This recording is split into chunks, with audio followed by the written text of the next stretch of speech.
ഒരു മഴ പെയ്താൽ ചളി കൊളാവുന്ന ഡൽഹി നഗരത്തിലൂടെ നമ്മൾ ഇന്ന് യാത്ര ചെയ്യാൻ പോകുന്നത് ഈ കാണുന്ന ടെമ്പോ ട്രാവലറിലാണ്. ഇതാരുടെ ടെമ്പോ ട്രാവലറാണ് നമുക്കറിയാം, നമ്മുടെ സ്വന്തം ഷാജി പാപ്പൻ്റെ ആണ്. അപ്പോൾ നമ്മളിന്ന് പോകുന്നത് നമ്മുടെ ആട് 3 കാണാൻ വേണ്ടിയിട്ടാണ്. സിനിമ കണ്ടുവന്നിട്ട് കുറച്ച് ദിവസമായി. നമ്മളിത് വീഡിയോ പോസ്റ്റ് ചെയ്യാൻ ലേറ്റായി. പക്ഷേ എന്തായാലും തീർച്ചയായും നമ്മൾ പോസ്റ്റ് ചെയ്യുന്ന സമയത്ത് നമ്മുടെ ആട് 3 100 കോടി ക്ലബിലെത്തി, 100 കോടി ക്രോസ് ചെയ്തു. ഇനി 150 മിനിമം അടിച്ചിരിക്കുന്നുള്ള കാര്യത്തിലൊരു സംശയമില്ല. അപ്പോൾ നമ്മൾ ആട് 3 കാണാൻ എത്തിയാണ്. നല്ല ബുക്കിംഗ് ഉണ്ടായിരുന്നു. നമ്മൾ പോയ സമയത്ത് നമ്മൾ പോയത് ഇവിടെയുള്ള സാക്കേത് എന്നുള്ള മോളിലാണ് പോയത്. അപ്പോൾ നമ്മൾ ബുക്ക് ചെയ്യുമ്പോൾ നമുക്ക് സീറ്റ് കിട്ടാൻ ഭയങ്കര ബുദ്ധിമുട്ടാണ്. പക്ഷേ നമുക്ക് കിട്ടി, ലാസ്റ്റ് റോയിൽ സീറ്റ് കിട്ടിയിട്ടുണ്ട്. അപ്പോൾ നമ്മൾ ആട് 3 കാണാൻ വേണ്ടി കയറാൻ പോവാണ്. ഇപ്പോൾ ആട് കാണാൻ പോകുന്ന ഒരു ഇൻട്രസ്റ്റോടെ പോയ മൂവി തന്നെയായിരുന്നു ബബ്ബബ്ബ. ഫസ്റ്റ് ഡേ തന്നെ പോയി. അതുപോലെ തന്നെ ആട് നമ്മൾ ഫസ്റ്റ് ഡേ തന്നെ പോയി. കാരണം അങ്ങനെ കുറച്ച് മൂവീസ് മാത്രമേ ഉള്ളൂ നമുക്ക് ഫസ്റ്റ് ഡേ കാണണം, അല്ലെങ്കിൽ നമ്മൾ പെട്ടെന്ന് പോയി കാണുന്നൊരു ആഗ്രഹമുള്ളത്. അങ്ങനെ പോയ മൂവിയാണ് ആട് 3.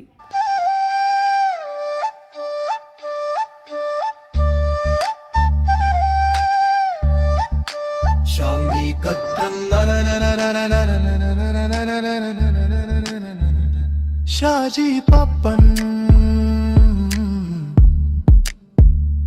സാതാശേമേ അരക്കല്ലാബു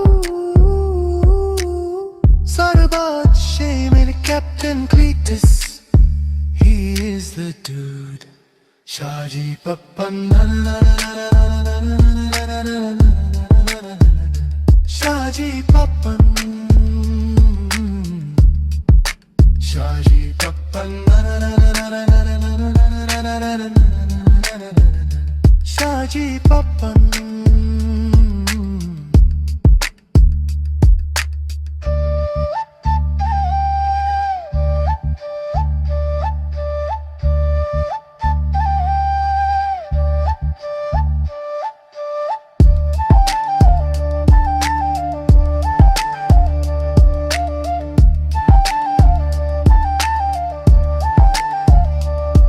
തിയേറ്ററിൽ നല്ല ആളുണ്ടായിരുന്നു.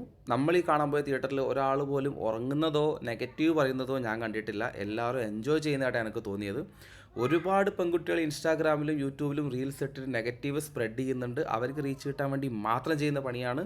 അതുകൊണ്ട് ആ ഒരു നെഗറ്റീവ് റിവ്യൂസിന് കേൾക്കാതെ തീർച്ചയായും തിയേറ്ററിൽ പോയിട്ട് ഒരു എൻ്റർടൈൻമെൻറ്റ് മൂവിയാണ് കാണുക, എൻജോയ് ചെയ്യുക, തിരിച്ചു വരിക.